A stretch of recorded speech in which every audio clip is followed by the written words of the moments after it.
वर्तमान से बड़ खबर उपर नजर पकेबा मर्मान्तुद सड़क दुर्घटना 3 मृत जड़े गुरुतर।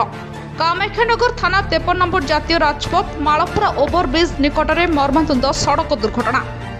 बाइक को पछरु पिटिला ट्रक। घटनास्थल में 2 शिशु समेत जड़े पुरुषों मृत्यु होता सूचना।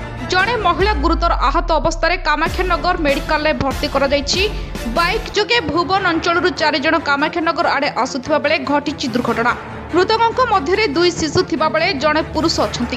दुर्घटना घटाई ट्रकटी घटनास्थल फेरार हो जाइथिबा बेले पुलिस पहुंची शव जबत करी अधिक तदंत आरंभ करिछि। एपर्यंत मृतक मानक परिचय मिल पारि नाही। सेमाने गोटिए परिवार होइथिबा नै अनुमान करा जाउछि।